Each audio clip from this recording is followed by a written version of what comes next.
Om Namah Shivaya, Shivji Sada Sahai. Om Namah Shivaya, Guruji Sada Sahai. जय गुरु जी। नमस्ते to Guru ji and गुरु जी के चरणों में नतमस्तक प्रणाम और आई हुई सारी संगत को बहुत बहुत प्यार। With Guruji's immense blessings, today we have all joined together again in the Shukrana Guruji Maharaj, the multilingual Zoom platform, to soak into the blessings of Commander Uncle's divine book, Blessings Ready for Divinity. The book's title is self-explanatory. As you all know, we have been reading and listening to narration and reading every week, by different Guruji's Pyari Sangats, and experiencing the physical interactions of Uncle with Guruji through Uncle's eyes. I think, aren't we all lucky and blessed to endure those moments in the critical time of our lives? Although I know lives are getting better, but it's not gone as yet. So we are still, in there, but getting much better. Let me just reflect back when Commander Uncle said in his introduction of the book, as my experiences with the divine crew, so did the desire to put it all on paper. And I tried a few times as well. However, my skill set in the literary field was simply too limited to go beyond second page, and that was that. So my feeling on this little para is that it's all Guruji's timings, as we all know that. But it's a good reminder in good times, bad times, whatever times come and go, that it's all Guruji's timings. And he knows best what each one of us need and at what time. So basically, our Pyare Guruji Maharaj knew that there will be a point in our lives when the world will come to a standstill and we will all need basically some medication. And my personal feeling is that this divine book is a practical medication for each one of us and Sangat all over the world. So hence, this was the right time for Uncle to write this book with Guruji's guidance now rather than in 2003. So last but not the least, we would like to thank from the bottom of our hearts to our Guruji Maharaj, Commander Uncle, and all the Sevadars, and San Aunty, and all the Sevadars in front and backstage. Today, it is my honor and delight to request one of Guruji's most humble, loving, caring, dedicated, and selfless Sevadar, our dear Snigdha Aunty. She always remains at the back, but you know this, she's a great Sevadar. I invite her to present her reading and narration at our Guruji's lotus feet. So, Snigdha Aunty, can you please unmute yourself and read? Thank you. Shukrana, Guruji. Thank you, Aunty. I'll start the reading now. Lesson learned the hard way. Towards the end of the year 2003, the then India head of a defense MNC decided to retire. This position became open with nearly a dozen candidates shortlisted for the role. I was selected and offered the position. Before I could get the offer letter, another person with the right connections burst into the picture and my candidature was put on hold. For months, the position couldn't be filled for a variety of reasons. Unable to wait any longer, the company reverted to me again towards the end of 2004, wanting to know if I was still interested and available. I was embarrassed and upset at how the whole process had shaped up, but I agreed. The next thing I knew, a close friend of mine landed this position for himself. Months later, he too left and the firm turned to me again. The rigmarole had gone on long enough, but the package was too lucrative to resist, and I said yes. Still, the final offer wasn't sealed. I waited and waited. It had been a long time since this opportunity first came up, but went nowhere. I decided to put the issue before Guruji and secure his blessings. I couldn't just walk up to Guruji and mention my problem. I could hardly open my mouth in front of him. Even being within proximity to him was an extremely arduous task for me. As always, I approached Singla uncle. I knew he could easily speak to Guruji. I explained the whole issue and uncle agreed. We choreographed the entire sequence: who will stand where, say what, etc. He told me he would approach Guruji only if he would be, to our human minds, in a good mood. Otherwise, we would shelve the plan for another day.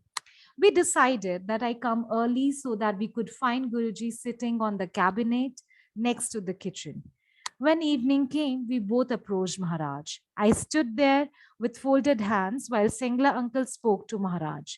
Guruji looked at me, paused for a while, thought about it, and said that I didn't need any job, that I needed to come to him. ਤੈਨੂੰ job ਦੀ ਲੋੜ ਨਹੀਂ ਹੈ ਤੂੰ ਮੇਰੇ ਕੋਲ ਆ ਜਾ, he spoke. I did not realize the importance of that statement then. Looking back, what more could I have asked for than Guruji wanting me to be in his seva? The job would have taken care of itself, but I stood there quietly, neither saying yes nor no. Singla uncle then intervened to suggest I needed the money that would come with the new assignment. Guruji paused for a few seconds, looked at me, and said, "Okay, go make money." I was happy that he agreed to the request, but make money was not the blessing I wanted. I was hoping more for something like Kalyan Kitta or Ashkar, which meant I could be carefree. Never mind, I didn't say anything in front of Maharaj. I bowed my head, touched his feet, and withdrew. The next Monday, I got a call from the company. They wanted to know when I could join. It then struck me that Guruji had been holding me back from taking up that assignment. He let me have it only because I persisted with the request.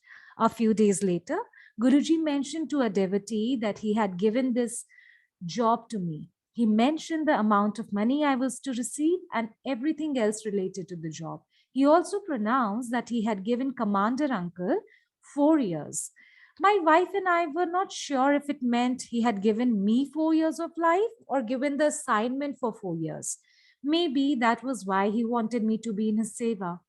When I came to Guruji after taking over the new assignment and bowed in front of him, Guruji said, "commander, retired फौजी को उसकी घरवाली भी नहीं पूछती, मैंने तेरे 2 लाख की जॉब लगवाई." Commander, even a wife ignores her husband after he retires from the military. But I granted you this job. He was teasing me that though my wife might not listen to me, the loving Guru always did. Everybody seated next to him laughed. Guruji had a tremendous sense of humor. For me, even when he teased me, I knew he was blessing me. What better way to be acknowledged by your Guru with a smile and a laugh? Guruji's prediction went to the bank of my mind. I was not conscious that I was on a 4 year clock. Guruji's words have latent power. They came to their own when the time is right. And so they remained at the back of my mind without troubling me. But 2 years later, Guruji took Mahasamadhi. Everything changed. In October of 2009, the 4 years were up, and as if on cue, everything began to everything began to get dismantled at the job and in life. So much so that the firm appointed a person who wasn't favorably disposed towards me and wanted me to resign. During this time, my equilibrium was disturbed. I became less confident, absent minded, and a nervous wreck. I lost my sleep and I was not at peace. Amongst other things, this state of mind also reflected in my car driving ability. During the 4th year at this job, I couldn't drive properly. I would ram into pillars even as I parked the car. On another occasion, I couldn't control the brakes. My Toyota Corolla got broke and the car looked pathetic. My Toyota Corolla got dented in every possible place. The front of the car suffered, the rear broke, and the car looked pathetic. This beautiful Corolla had more scratches than the paint job could take. Life continued in this state of brain fade. The 4 years granted to me had ended. Fearing the worst, my wife had already petitioned Guruji for extension beyond 4 years to allow our youngest daughter to complete her engineering in May 2010. She wanted nothing to happen till Ela completed her BTech course. On May 10th, she gave her final exam, and on the 14th, I was out of this company. Divine response to my wife's fervent prayer. Unknown to me at that time, Maharaj had already planned to extend my life beyond these 4 years by accepting me in his seva in 2006. Of course, he at the same time also allowed me to endure this suffering to account for my karmic debt, all the while keeping me in his Sharan. More on it later. The job was gone, but the suffering continued. A fortnight later, I was in my car, driving from Noida to Delhi and pleading to Guruji, Maharaj, I cannot take it anymore. You have to fix it.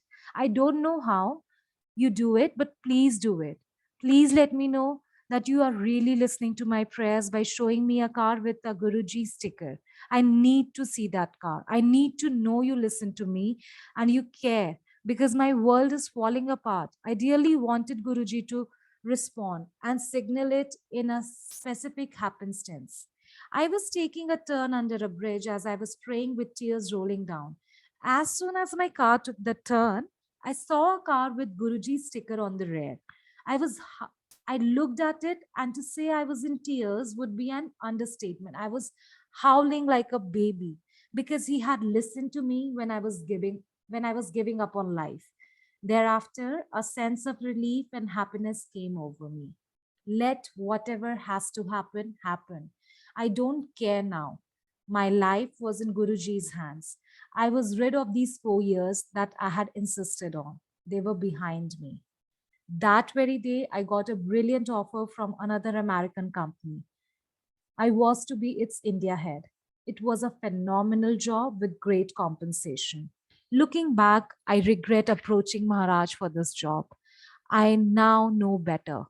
I should have left it all in the hands of Maharaj. I should have surrendered to him and his will. He had a better plan for me. Because of insisting on my plan, I had to go through a miserable 4 years to end up a wreck. But Guruji pulled me out so quickly that I was back on my feet and soon forgot all about it. That is how loving and caring Guruji Maharaj is for his devotees. What was the lesson learned? Never tell the Guru what you want. Do what you want to do, but leave it to him.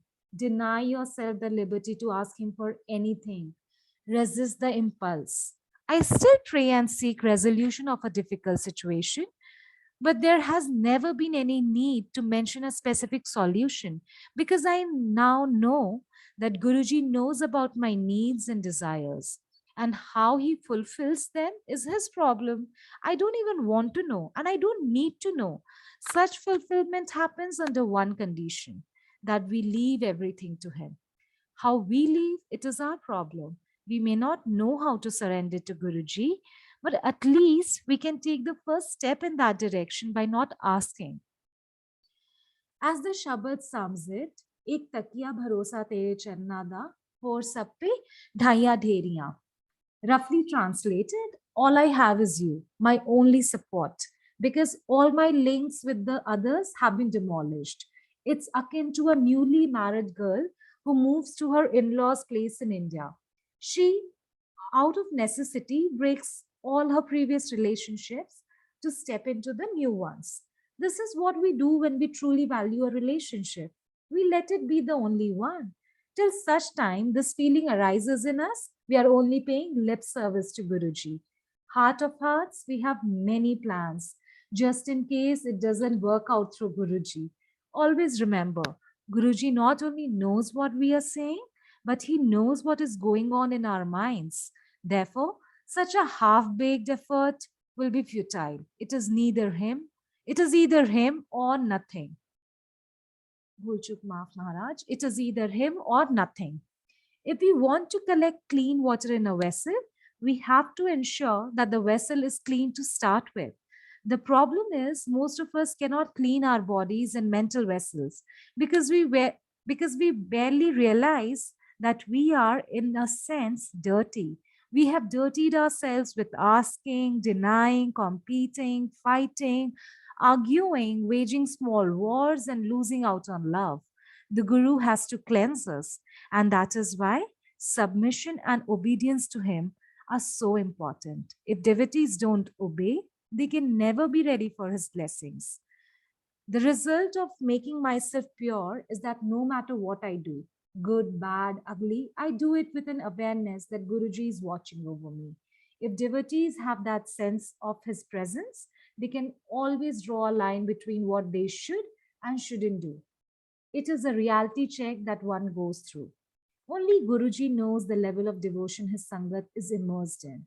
There are devotees who are completely surrendered souls, and then there are the devotees who are tracking what is happening during a satsang and have their minds set on what they can take from Guru. Every time they receive something, they look to check what is unfulfilled. There are devotees who are in a state of surrender. There are others who only seek worldly pleasures. They are opposite ends. There are those who have faith in their Guru and those who just want materialistic things from the Guru. There are the needy and there are the trusting types. Differentiate between them the way you want. There are the ones telling everybody how long they have been coming to Guruji for and how much seva they have done. And then they complain about their pending laundry list. Then there are devotees who say, I don't even know what to ask for. I don't care. For me, I have got my Guru, and that's all that matters. He can do whatever he wants to do with me. Between these extremes, there are grades and levels of connections. Everybody is not on the same page, and therefore, everybody doesn't seem to be getting what they want, and their levels of suffering are different. The most important thing is the choice. Do you want to be the person who demands the things from Guruji, or the person who simply accepts Guruji and asks for nothing?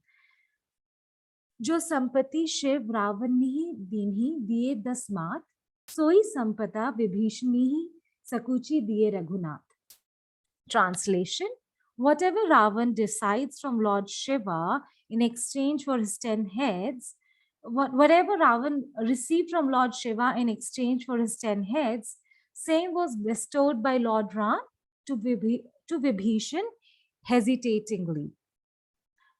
There are two distinct paths. One is procedural. The rewards are process centric. They depend upon the chosen process and its compliance with varying results. The other is beyond rituals. All it requires is surrender to the divine, to our Guruji. He takes care of the rest. The blessings we thus receive are neither conditional nor performance centric.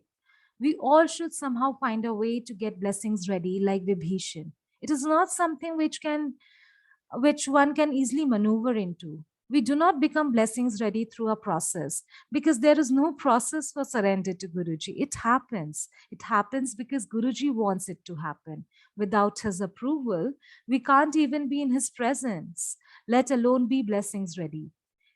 Binu Hari Kripa Milhi Nahi Santa. What is it that makes us blessings ready? To me, being blessings ready is akin to wholehearted acceptance of the ways of the divine, acceptance of the all pervasive balance in this world of duality, where equal and opposite forces are and will always be in dynamic play. If the churning of the great sea, Sagar Manthan as we all know it, produced Amrit capable of making living beings immortal, it had to and did indeed produce the poison capable of destroying all life forms. That is the intricate balance of duality the entire cosmos is made out of.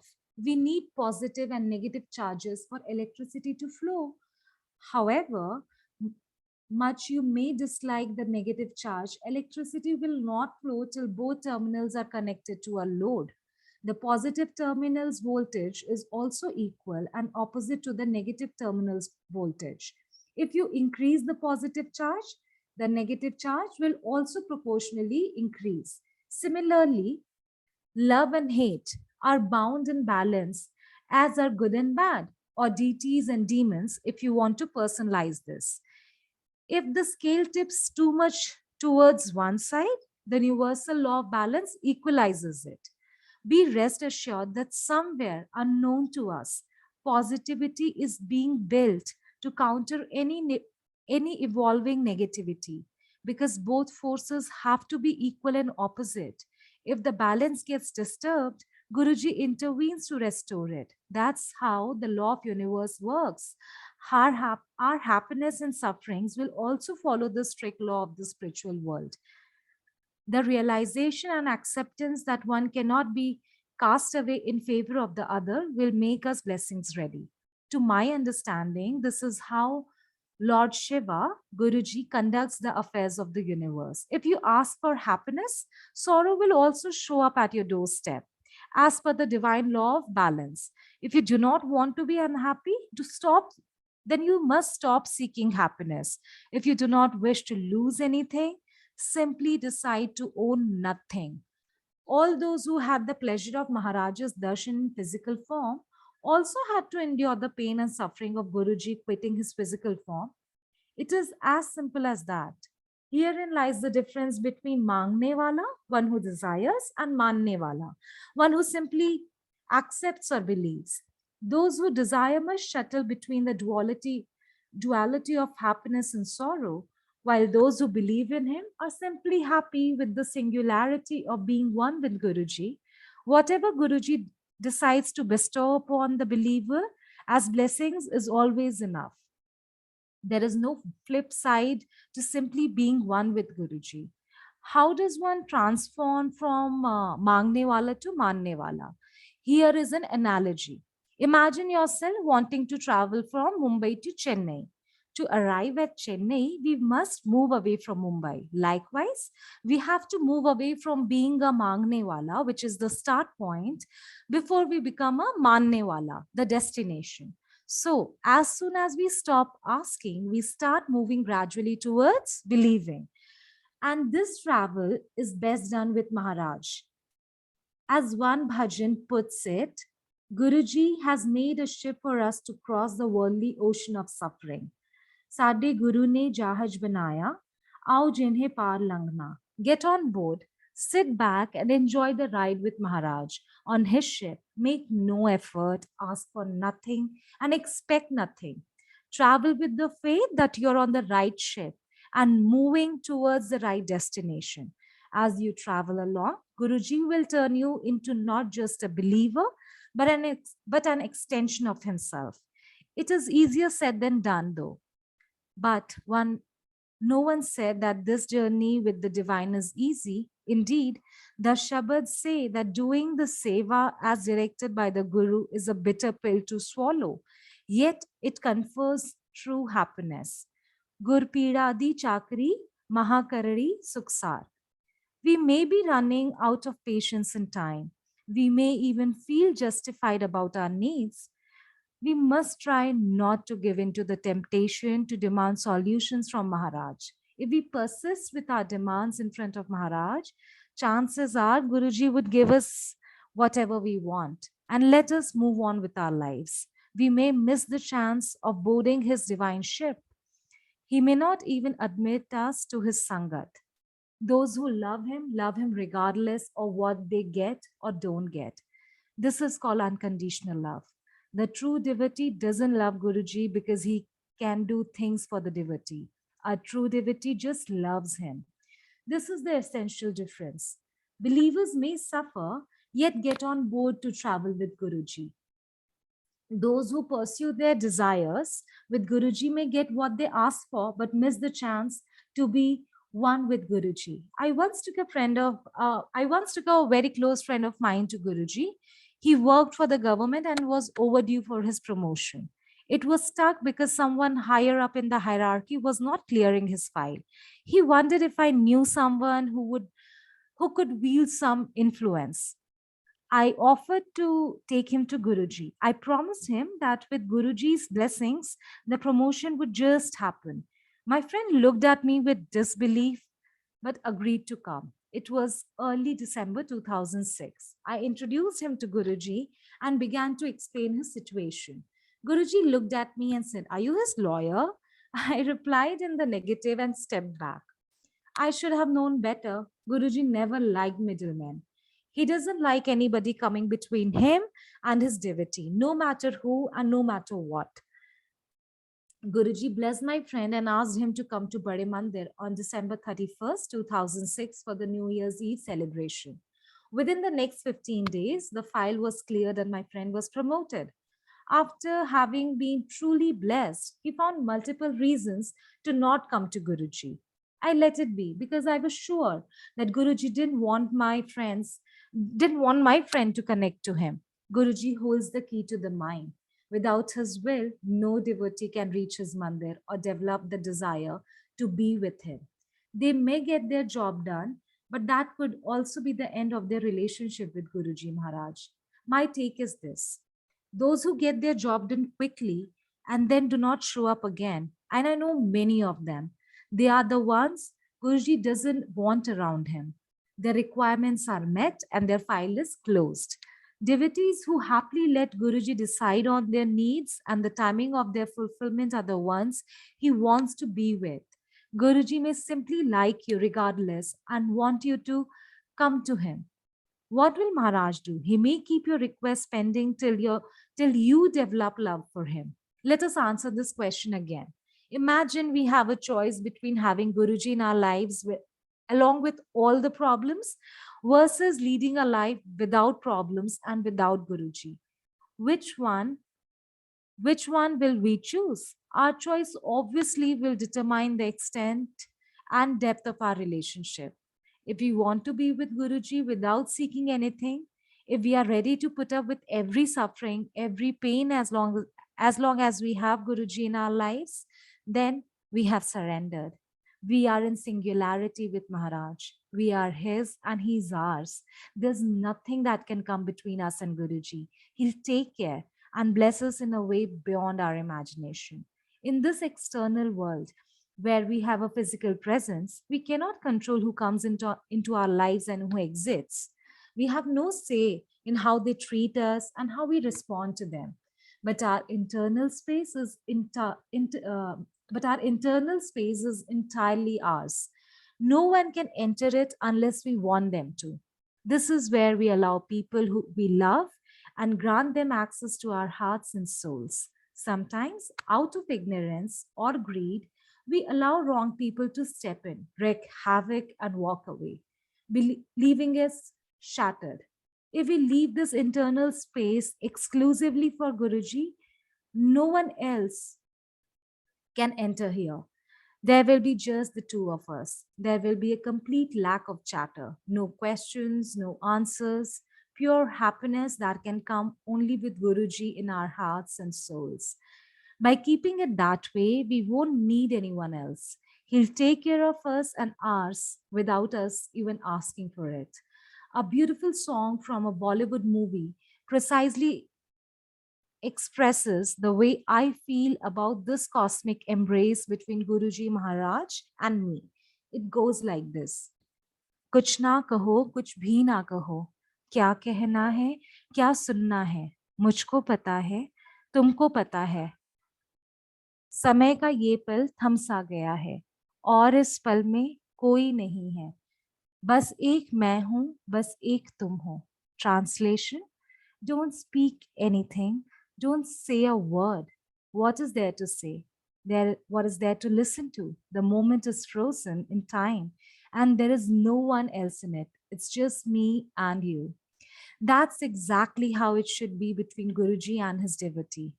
May disciples connect with Guruji in this manner, I pray, in this intensity of love. Nothing else should be visible.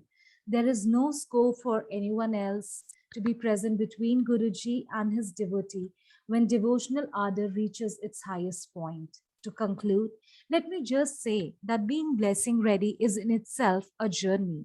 It is very personal and unaffected by where others are. How far have I traveled in this journey? I have no clue. But the good news is that Guruji knows, and that is all that matters. Shukrana Maharaj, Anantam Shukrana, Bhul Chuk Maaf Maharaj, Bhul Chuk Maaf Sangat Ji. Over to you, Seema Aunty. जय गुरु जी, शुक्राना गुरु जी.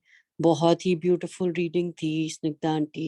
Amazing amazing, very divine. It, you know, just went to the core of the heart, what uncle said in the book. And how you read it, बहुत ही beautiful था। आपका बहुत बहुत शुक्राना reading करने का और नरेशन करने का। तो संगत जी, अब हम आज्ञा लेते हैं गुरु जी से और संगत जी से, और नेक्स्ट संडे फिर से कनेक्ट होंगे फॉर अनदर ब्लिसफुल रीडिंग। जय गुरु जी, शुक्राना गुरु जी, भूल चूक माफ गुरु जी। जय गुरु जी। आज्ञा ले लीजिए। शुक्राना जय गुरु जी, गुरु आगे जी, हमारा शुक्राना गुरु जी, शुक्राना गुरु जी, अनंतम शुक्राना जय गुरु गुरु जी। जी, शुक्राना गुरु जी, मेहर गुरु जी। जय गुरु जी, शुक्राना गुरु जी, शुक्राना। सर्वत्र आज्ञा गुरु जी।